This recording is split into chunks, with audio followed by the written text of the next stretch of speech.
got and then I watched that show Power on top of it, which is a fucking dope ass show. My guy, absolutely. Anything that 50 deals with that G-Unit films. Oh yeah, dude, man. And all the spinoffs, man. You got the only one I didn't really watch too much was Raising. I watched the first season of Raising Kanan, and then I just kind of left it alone. Oh yeah, all of them are good, man. Same with BMF. Oh yeah, see, I never seen BMF. I heard that's really fucking good. BMF is fucking G, dude. Like I fuck with Tommy and Ghost. Tommy, definitely, buddy. He ends up moving to Chicago and fucking starting to become a kingpin over there and shit. I'm like, damn, dude. Tommy's that guy, though. I guess supposedly Ghost, the guy who played Ghost and 50 were having a feud because that's not how he wanted to die off. Yeah, that's what I read, too. Or I seen, too. He was all upset about it, and it's like, hey, he's still running, though, and they're going to finish up their last season for him, for the son. Yeah, that's it. Yep, this is it. He's got 5 or 6 episodes left, and then that's it for him. And then from what I heard, they're trying to end it, but I don't know if they're going to end the whole Power thing or if they're – because I know they're done with Stars. Yeah. Their contract is ending with Stars, so I don't know if they're moving to a different network and going to, go – yeah, shout out to 50, man. 50's a fucking smart businessman. Oh, fuck yeah, dude. He was almost broke, bro. He almost went bankrupt because, I don't know how or why, but... I remember seeing that interview where he said he went all in on that get rich or die trying. He literally went fucking broke. Trying to push that shit. And he knew when it went up on that get rich or die trying, and it fucking skyrocketed, man. Fucking... No, dude ain't looked back since, really. And he gives excellent fucking financial advice. You ever hear his financial advice, how to make $1 million? He was like, he goes, if I gave you $1 million, he goes, but under one condition, you have to give it back in 24 hours. But I give you $1 million to make $1 million. How would you do it? Would you buy, a bunch of fucking, some dope or whatever, and then flip it, and hopefully you can make your money back that way? Or would you do this? Would you do that? Yeah. He goes, your best bet is actually just take $1 million, go put it in your bank account, and then ask for $1 million loan. He goes, that's one thing that I can say about when it comes to Dr. Dre and just the aftermath, and even Jimmy Iovine, just that crew in itself, everyone that they have touched that is that big has gotten big. Like you have Eminem, you have 50, Dre, Cube, Snoop, anything that these people have touched has been in that scenario with Dre. Love him or hate him, whether or not he's done some shiesty shit behind the scenes, we're just fans. We're just we don't know the whole curtain. But to know that circle that they get a hold of, they know that they can take you up there, and it's up to your job to stay up there. Yeah. Because if you fall, then it's like, hey, it's on you. At least we tried. tried. They even said that during an interview because it was when Dr. Dre got his name on the boardwalk. Jimmy Kimmel had him on. He had Dre, 50, and Snoop on there, and then he was like asking. He asked 50. He goes, "Did Dre give you any advice?" He goes, "No." He just looked at me and goes, "You'll be all right."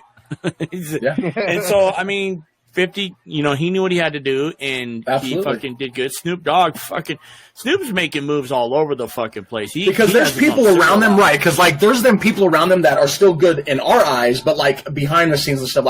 Say for instance with the Dog Pound, Snoop brought the whole beef, squashed it all, get the Dog Pound back up, make their new album, which is phenomenal. I love the new Dog Pound album. Not going to hate on it one bit. It was good. But those things that go on behind the scenes of what do these guys do with their money that Snoop is doing different? You know what I'm saying? He's getting up there and he's getting into the merchandise and the products and stuff like that. What is Daz and Corrupt doing? Are they just throwing their money around to get some booze, have a little party, take care of your family's needs real quick, and then next thing you know, you're back to square one?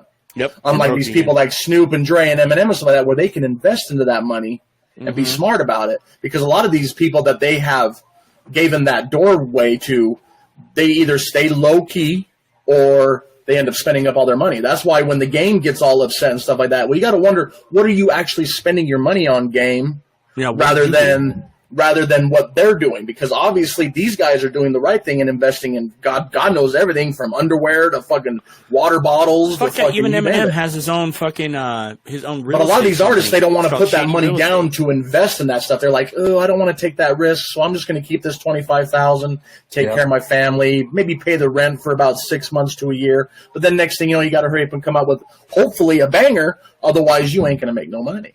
Right. Yeah, you're gonna get. See, Snoop Dogg, he can make 5 fucking shitty albums, and he's still on top because he's got all the rest of these products to fall on. Oh, plus, dude, he can go on tour and make his money.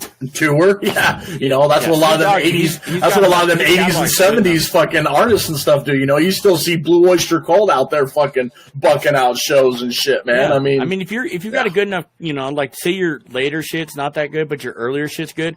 If your catalog's good enough, you can still go on tour and bang your old shit. And that's what's real devastating about me with a lot of them old bands that are still around making new songs. Yeah. It's like you're ruining your career. Like, for instance, Ozzy. My fucking dad loved Ozzy from the day I was born. It was always Ozzy in our fucking household. Ozzy and Black Sabbath. But the more and more I hear of Ozzy's newer stuff, it's like, dude, you're really old.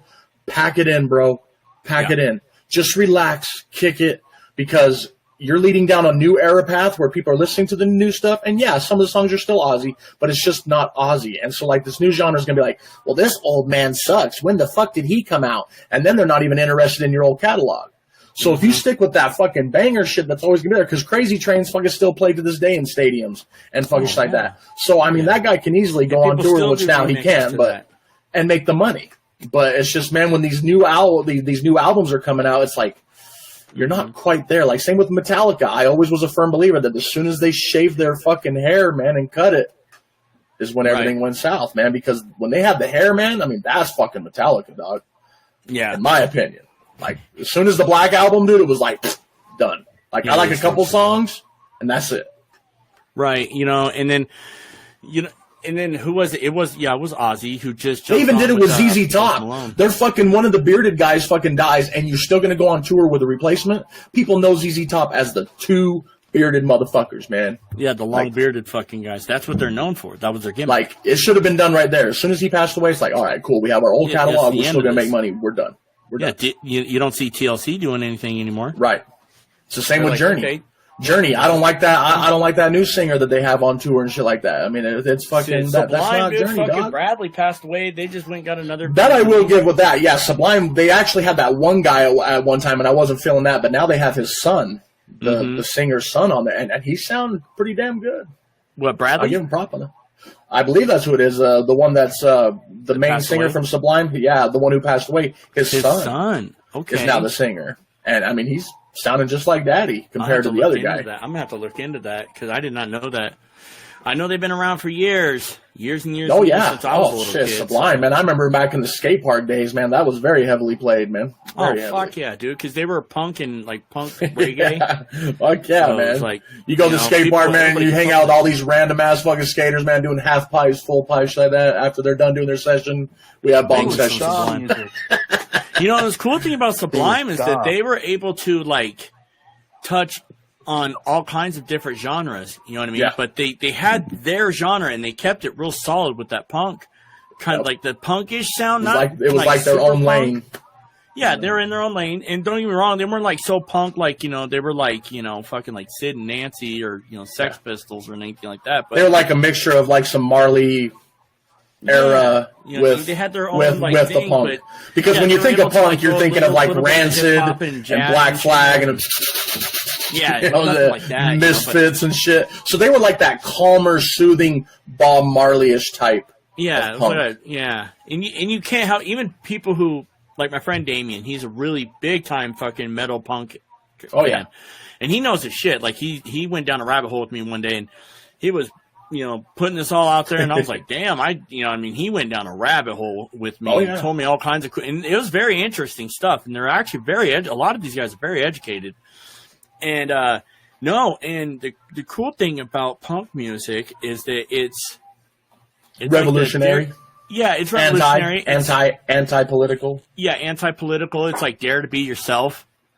And that's you just imagine hearing a punk band saying, "Oh, I love America, I love my president." I'm gonna go, "Yeah, this ain't punk, dog." And a lot of people thought that they, you know, because a lot of supremacists or whatever, because they're so fucking, they listen to punk and they listen to fucking, you know, alternative music and shit like that and heavy metal. And in them other countries, that shit's very heavy there. Very. Yeah, and then I was like telling Damien about it, and Damien's like, "No, you know, see, they don't want that image. Unfortunately, you can't help who follows you. You can't. You know what I mean? It's just like, well, I mean, shit.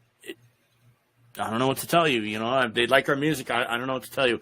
But that's not what they're about. You know what I mean? Henry Rollins, you know what I mean? Fucking the Sex singer of Pistols, Black dog. Flag, you know what I And mean? Black That guy, Flag. yeah, Yep. he's a boss, you know what I mean? All them old ones, Rancid, Mm-hmm. Biohazard. That's just fucking good shit, dude.